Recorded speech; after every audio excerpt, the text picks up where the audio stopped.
Welcome to the Brush Up. I'm Leo Bias, and this is what we're brushing up on today. There is speculation as to whether or not ASUN President Jake Pereira can faithfully execute the duties of his office. The ASUN Senate is scheduled to meet May 7th at 5:30 in the ASUN Senate chambers to decide whether to impeach Pereira for dishonesty about his membership in Coffin and Keys and using intimidation to a fellow ASUN officer to delete an email from Coffin and Keys that mistakenly was sent to him. Vice President Alex Bybee will join us in studio to talk about Jake's possible impeachment. UNR Professor Cesar Andrews will join us to discuss the Donald Sterling debacle and how it can change professional sports forever. And yes, it's spring football. The Silver and Blue game was this past weekend, and Torian Rogers has an inside scoop. Thank you, Alex, for being on with us. How's it going? Well, it's going. Yeah. It's going? Yeah. All right, let's get... Eric Uribe, thank you for joining us. It's been a while. It's been a while. Glad to be back. Missed it. Did you? Yeah. All righty, man. Does being in Coffin and Keys conflict with your duties with ASUN?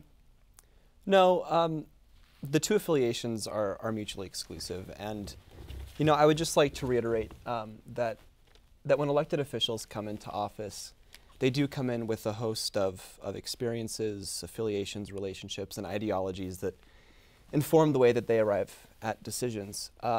And a leader is one that can discern when is it appropriate to draw upon these experiences, these perhaps relationships, these ideologies, to arrive at the best decision for their constituents. So no, I do not see my membership in Coffin and Keys is conflicting with the Office of the Vice President. I have disclosed in an effort to be transparent with the constituents whom I represent. But ultimately, I was elected as a leader to serve this student body, and Jake and I will do just that. And we will always have the best outcome of the students in mind. Definitely. I mean, it seems like everyone's got an opinion on this issue. Right.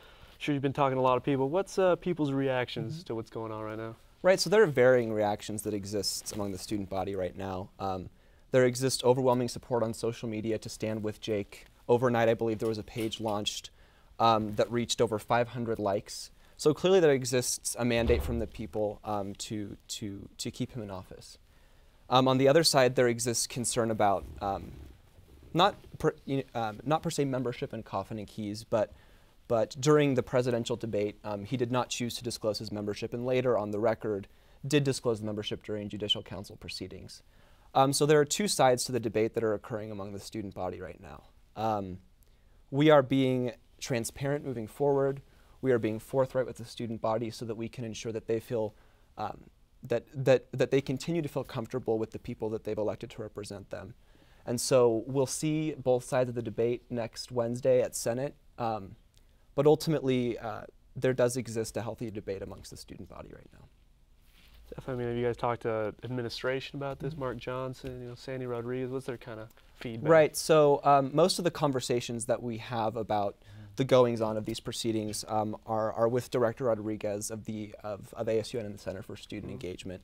And they serve in advisory capacity. They do not offer sort of opinions on the case. They just ensure that we're operating within the legal documents of the association and that the best interest of the individuals that make up the associated students, the 15,000 undergraduate students, are represented in these proceedings. So what's the word on the street? What have you heard from students about this?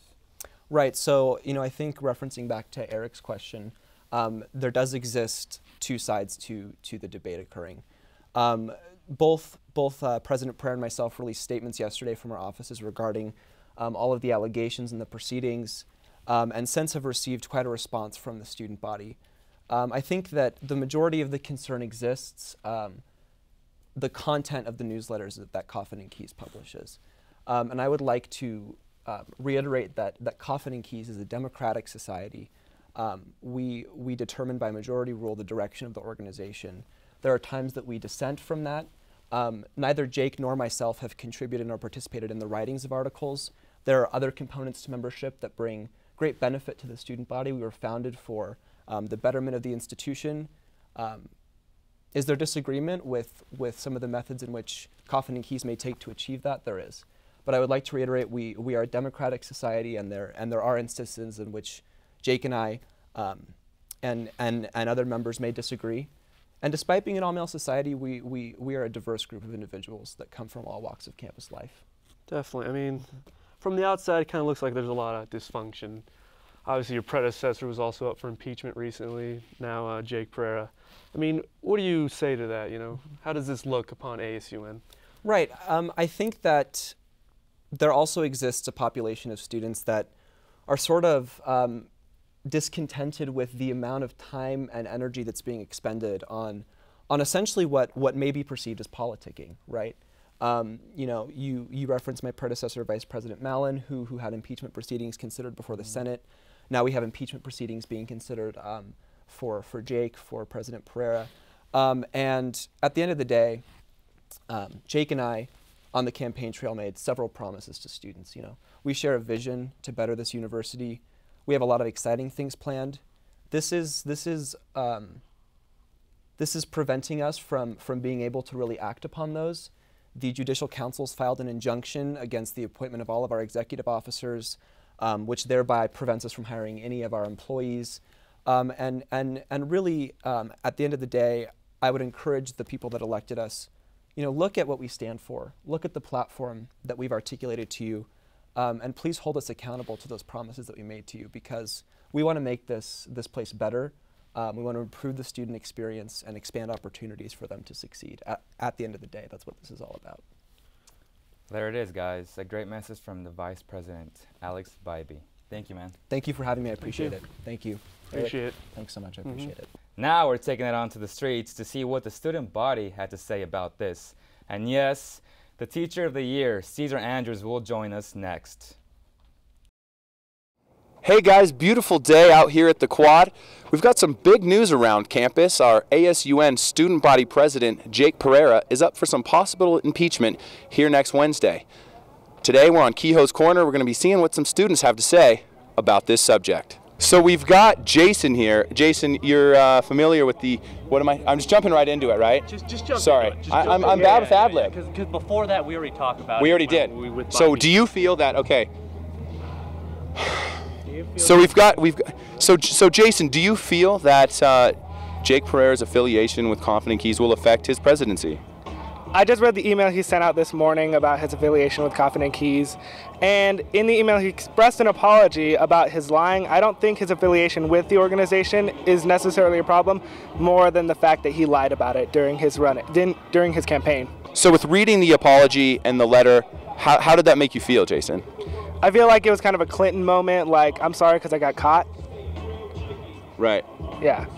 Do you see him, being impeached, or do you hope that he continues to run our school? I don't think impeachment is going to happen. Just the way the letter was phrased, he wants to move past it, and I think that's kind of going to happen. They might let it slide by. Good stuff, Jason. Thank you. Excuse me. I've taken a couple classes with Jake, and he's done nothing but display like really, really strong leadership, a calm head in stressful situations, and I think that past affiliations are not going to change things like that. It's things that are embedded in his character. He's a good leader naturally. So pretty much what you're saying is that him being a part of a secret society really has nothing to do with him leading our school as a great president, right? It sounds like that's what you want me to say. But yeah, I mean, I guess he should have said it in the beginning. I feel like he should have probably come up with everything in the beginning. We're talking about the possible impeachment of the student body president, Jake Pereira. Do you think his involvement in Confident Keys will affect his presidency? Hang on just a second. I'm in an interview right now. Okay, hang on. Royce is a rock star. I'll see you in a little bit. This guy is important. I don't know how important you can be without an iPhone, but I'll see you when you get into the DML. Goodbye. Was that Dad, Mom? Who was that? That actually was a call from one of the Confident Keys members, and they wanted me to join, and I told them I was busy, and so right now that's where we're at. Well, I think the process is a little bit different than that, but How does it go? I don't know. But what I want to know is, are you familiar with the situation on campus, and do you think that this, membership of Jake Pereira will affect his presidency? it will affect his presidency. But I'm not going to tell you whether it's going to affect it in a good way or a bad way because I don't know. But it's going to have an effect because clearly the news has done a report on it. So that means that there's going to be something. Because the news wouldn't just report on stuff. That's not a big deal. So, Thank you, Royce. Thank you, Royce. I'd also. I don't want to interrupt you anymore. You got a sandwich to eat. It's my mom's out there. Hey, Mom. And I just. Kehoes Corner, back to the studio. Welcome back, guys. And yes, the hottest story in America. NBA owner Donald Sterling was fined $2.5 million and banned for life. We have our expert, Teacher of the Year, Caesar Andrews, to talk about this. How's it going, man? Doing fine. How are you? Thank you for coming on. My pleasure. My pleasure. Thank you. Likewise, my pleasure. Appreciate the time. So, I mean, let's just start off. I mean, what was your reaction to Sterling's comments initially? Well, so often in this country, race is such a fascinating, provocative topic. And so on the one hand, there was a side of me that says the equivalent of here we go again. Because periodically, whether it's sports related, whether it's politics, whether it's business, in America, you can never get away from the specter of race and inequality and justice issues and, bottom line, racism. It hovers around. It's different. It's not the same as what it was 20 years ago, 30 years ago. It's your 2014, generation, right? It's supposed to be 2014. But nevertheless, there's always a reminder that this is a country that, for all of its virtues, still has significant issues as it relates to race. So part of my reaction was, here we go again. Here we go again. The other reaction was just in response, not so much to the owner of the team, but to the public. I'm always fascinated when things happen. Okay, center stage, there's a person or an organization or a business or some entity. And the spotlight's on that person or that thing. I'm always interested in what's going on elsewhere. So I've been fascinated by the public's response, because if I had to identify something that's been different, somewhat different about this particular story, it's the general response of the public. This kind of thing has gone on forever. These kinds of comments have gone on forever. But if you really want to get a sense of what's different now, you mentioned 2014, pay attention to the response of the public. The public and the players. LeBron James, the face of the NBA. Absolutely. Kevin Absolutely. Durant, Kobe Bryant, they all came out publicly and they were very upset. How has that changed now that we are in 2014? Because back then, I mean, they had voices, but they weren't heard like they are now. Yeah, I would have to agree with you. I think part of what this case denotes, like beyond the noble conversation about the role of race and the fact that we're all human beings and we all should be treated equally and so forth and so on, what it really reminds you of is the power of marketing. You mentioned these superstar names. Okay.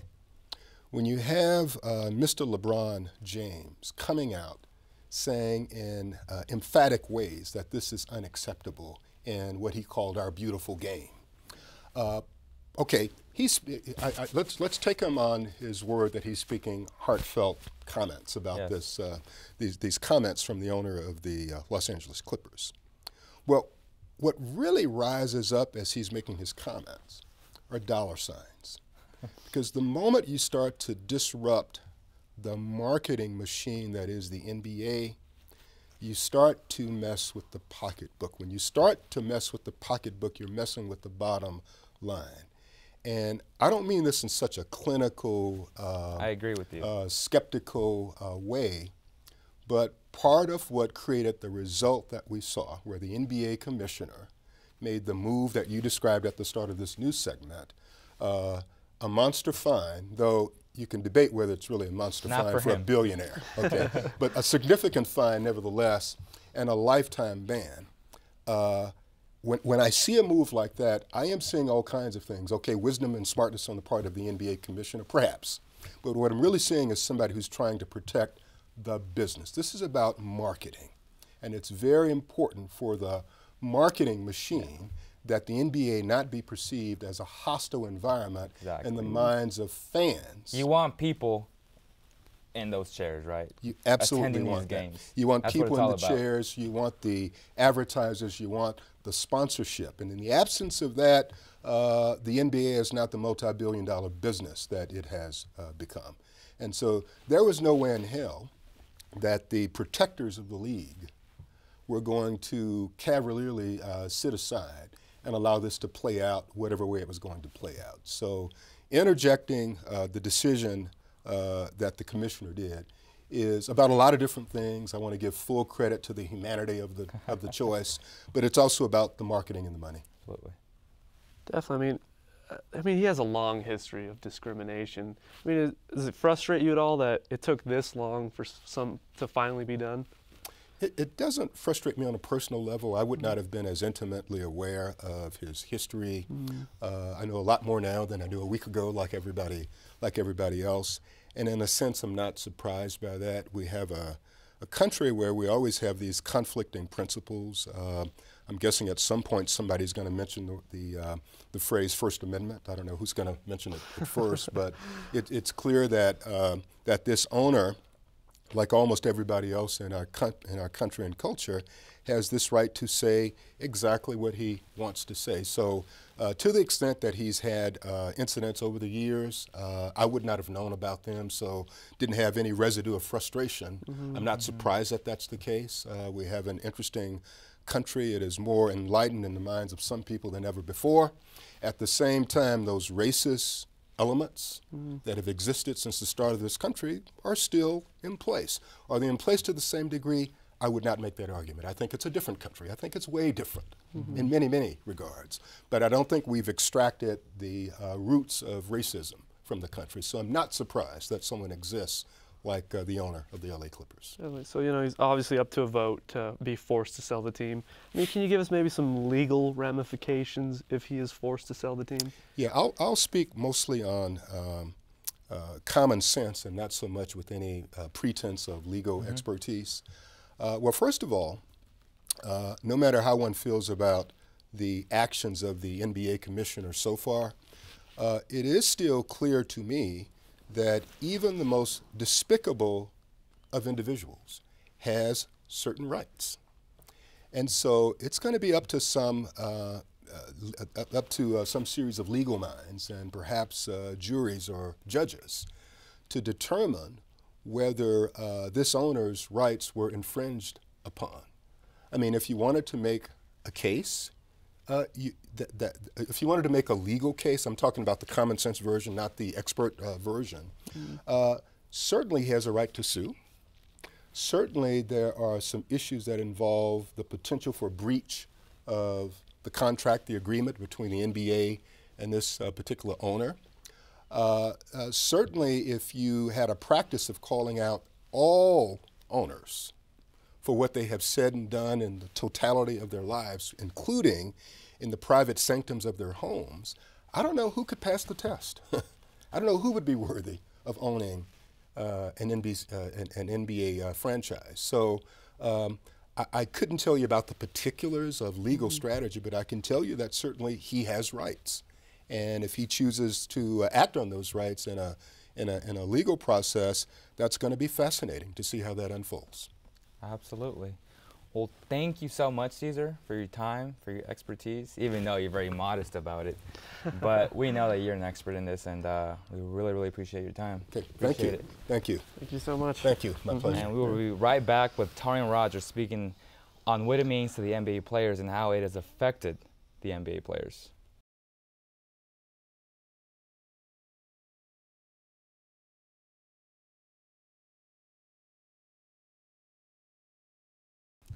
Welcome back, guys. We have Torian Rogers in studio with us, man. How's it going, man? I'm good, and you? What's up, man? How you doing? brother? Looking fly as always. Appreciate it, man. The players, they have a voice now. But how has that affected their play? Game 3, was it Game 3 or Game 4 when this all happened? Yes. Do you think that was a cause for the Clippers to lose that game? Yeah, you could say that. It got into their minds a little bit. You know what I'm saying? Like, They didn't know whether to play for themselves or represent a bigot owner. You know what I'm saying?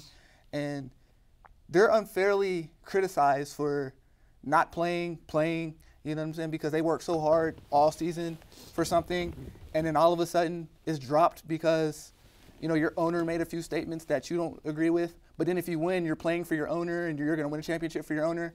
So it kind of put him at a crossroads a bit. You know? Do you think they should have boycotted that game and not played, especially Chris Paul being the president of the Player Association? I honestly, I do, because it sets a precedent, you know what I'm saying, with Chris Paul doing it. Like, flipping their jerseys inside out and doing all that. That meant nothing, right? It means nothing. At the end of the day, you're still playing for him, and you're still representing, and you're still letting him win.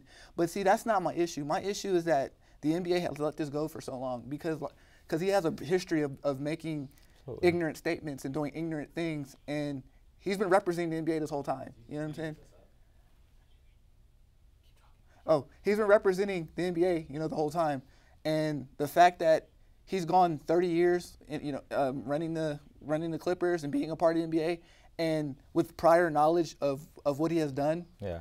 I mean, Doc Rivers knew this okay guy had a history of racism, and he still took the job. I'm not okay with that. Why, Torian? It's because of money. You know what I'm saying? That's it. That's all it is. It's a business. And marketing, and it's just, to me, like, all this preconceived anger is fake. I feel like it really is. I feel like the whole thing is fake. Do you think he's a racist? Because I think he's more of a bigot than a racist. Bigot. I mean, yeah, there you go. He has that slave owner mentality. If you really think about a lot of the statements that he made, he told his girl he doesn't want him to break bread with African American people. He's told Elgin Baylor in the past that I want you to get a team full of African Americans from the South. I want a white coach to coach them, and I want teams to marvel at their bodies. Slave owner mentality. You know what I'm saying? Like, he says that we're in 2014, man. He said in 2009. He said in 2006 he doesn't want African Americans living in his building because African Americans attract vermins and they're dirty. Wow. But is that surprising? I mean, he's 80 years old. So, I mean, during the civil rights movement, he was 30-year-old grown man. So. I mean, so it's just the time, place, and manner of it. If these reports never got leaked, we would have never known anything about it, and it would have been done. But now all of a sudden it's a big deal. It wasn't a big. Well, it wasn't a big deal in 05 and 06, 07, 08, 09 when this is on record of him doing this.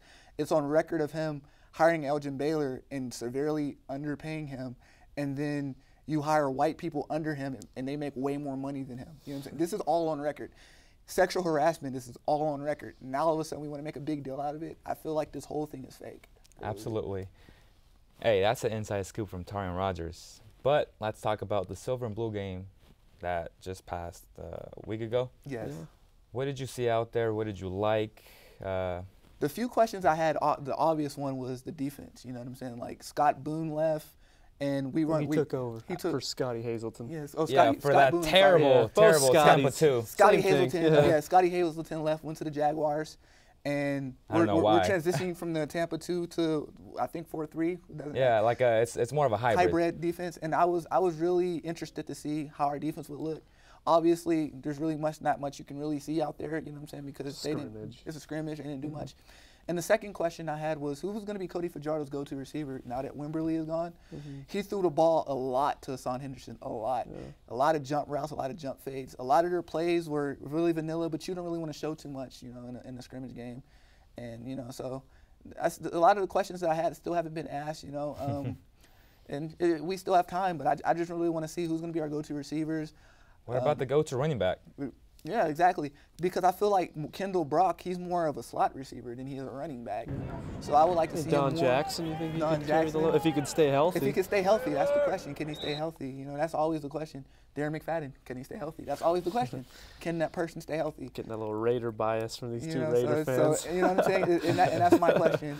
And, you know, and another big question I had, you know, and this is from last year's team, like, we never really replaced fully Zach Sudfeld. Can we develop a tight end?